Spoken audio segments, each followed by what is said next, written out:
Hey everybody, we are going to take a look today at kind of the introductory concept of financial econometrics, right? Mostly we're just going to be talking about the very basic typical data types that we're going to be running into, as well as, again, kind of the initial models that we might think about describing the behavior of that data.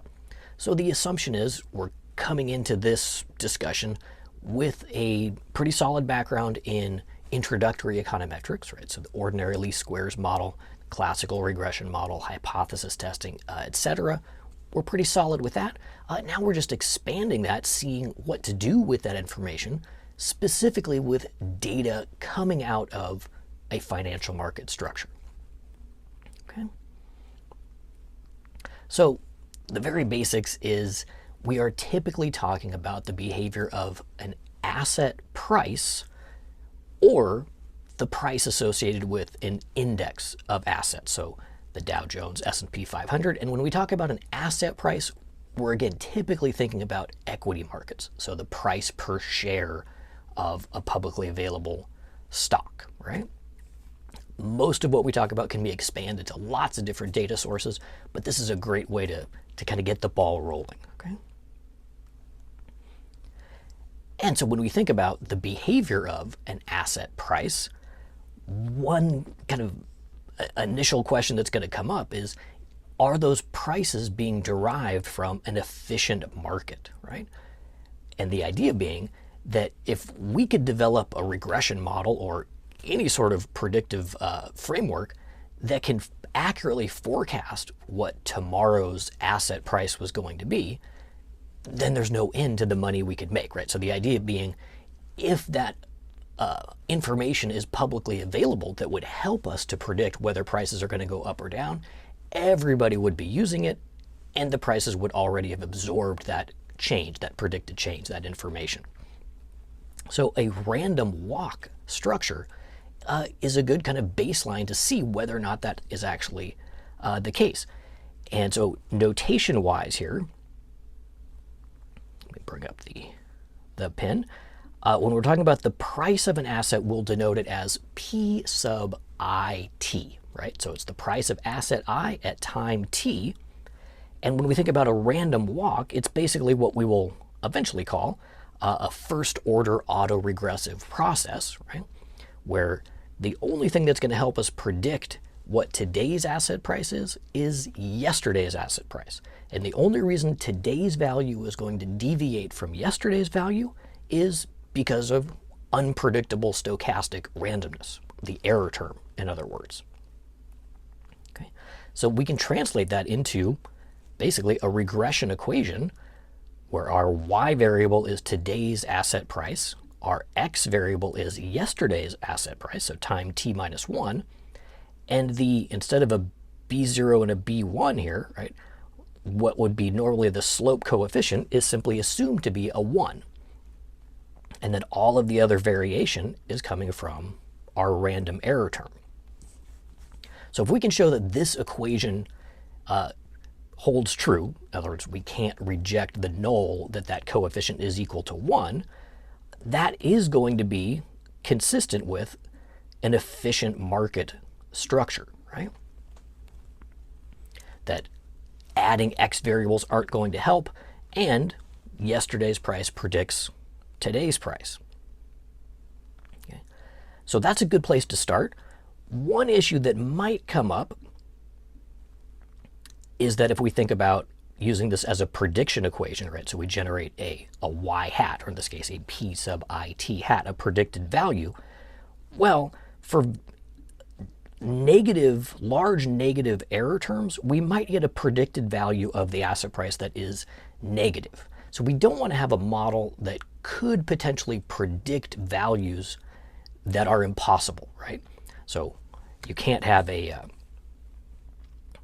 asset price, a price per share less than 0. So we'd like to avoid that even as a possibility. So that's one reason why you often see asset price models with kind of a built-in log transformation. So we would take the natural log of the asset price at time t. So notation-wise, this is kind of a nice way to distinguish it. So the log of the asset price will denote as little p. The price itself per unit per share is capital P. And once we've done that, we can now just plop that back into the random walk auto-regressive process. So the log of the price today will equal the log of the price yesterday plus or minus the random error term. But the hypothesis is again the same, whether or not that coefficient equals 1 and whether or not any additional x variables are significant on the right-hand side. So here, because you can't take the log of a negative number, this implies that we have that non-negative restriction. So you'll see it both ways, but it's not at all uncommon to see kind of your first step is to apply that log transformation to an asset price. And thinking about coming at this material with our background in introductory level econometrics, right? This should sound familiar, right? We've seen log transformations before. And one of the motivations that we saw was to create a distribution of our variable that is more symmetric, right? So a variable that has a right-hand skew, a positive skew, therefore is a non-normal distribution, that can be mitigated by applying the log transformation. And it shouldn't be a surprise that the distribution of our asset prices are going to be skewed to the right because they're naturally truncated at that 0 point, right? So the left-hand tail is kind of stuck at 0, where the right-hand tail, there's no limit on how high those prices can go. So there's going to be a natural positive skew. So let's kind of dip our fingers into some data here. So let's pick a local favorite, Apple. So the price per share of Apple stock, just common stock, nothing fancy. We'll take a look at that and see if we can get anything basic out of the behavior, and we'll do this in Stata, the real simple way, using the get symbols command and package in Stata. So your first step is going to be, if you haven't already, to install this get symbols package. So SSC install get symbols. It's going to download. And as the name implies, this is going to allow us to extract data from various sources on the internet, primarily ticker symbols, right? So individual stocks, we can get not only their price per share, but a lot of other information as well. So once we have that installed, and we'll just use kind of the default command here. So get symbols, then the symbol that we want for now is Apple. And it looks like we're also downloading Yahoo stock. That's actually the source. So there are various internet sources that we can extract from with this get symbols. We're going to use the Yahoo Finance option. So the default is this is going to go all the way back to 1990. The default is also daily observations. So that's going to give us a pretty healthy data set here. So we've got 7,000 observations. I've restricted this down to just one variable that comes out of the that command, and it's the adjusted closing price. So adjusted close gives us a more consistent time series. The adjustments are for dividends and splits, etc. So that way you get a better idea of what the actual returns are over time. So it wasn't really 39 cents per share at the minimum point. That's after the adjustments have taken place. But what we see, of course, is a very nice, also nonlinear, but very nice rise in the price per share of Apple stock. And yes, we are very unfortunate that we didn't buy way back here. But anyway, that's kind of our raw data that we can play around with. And so we can take a look at that level of skew or asymmetry and motivate the use of that log transformation. So here we'll go ahead and generate a new variable, call it LOGAAPL, which is the natural log of the raw data, that adjusted close Apple. And then let's bring up the coefficient of skew. So in Stata, using the tabstat command, for the price and the log price, and not surprisingly, the linear version before we take the log has a pretty severe right-hand skew and much closer to zero, much closer to symmetric with that log transformation. And we can see it, the visual coming from the histogram, right? So the histogram for the price itself, heavily right-hand skew, so that left-hand tail truncated at zero, long right-hand tail, not exactly a normal bell curve, but much more symmetric once we take that log transformation. So there's quite a few reasons why we'd prefer that log transformation when we're dealing with the price. And here is the, again, upward trending, more linear upward trend of that log price per share. Okay. So now that we have that log transformation, we can apply that simple OLS model to the random walk process.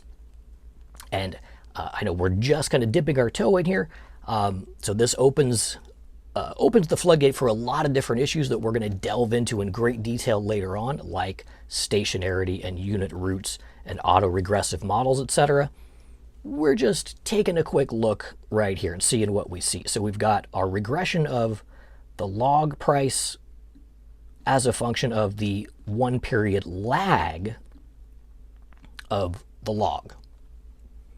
Okay, so remember in Stata, when we type something like this, L dot X, that is the lag operator. So it's the variable X, 1 period in the past.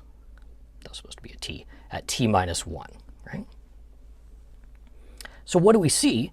Oh, we see a coefficient almost suspiciously close to 1, almost exactly 1. Also highly significantly positive, right? And an R squared of about 0.999. So roughly 100% of the variation in Apple, in the log of price per share of Apple stock today, can be explained by what it was yesterday. So very strong evidence for a random walk type behavior. And if we can directly test that hypothesis that the coefficient is equal to 1, and we do not reject that null hypothesis with a F statistic of 0.45, a p-value well above that 10% cutoff. So again, much more work to be done, but it looks consistent with that random walk process. Or at the very least, we can say there is a strong correlation from one period to the next. Okay, so asset prices, that's kind of your first look. You want to look at those trends. Something else we'll be looking at very shortly. Looking for consistency with a random walk process, think about taking that log transformation.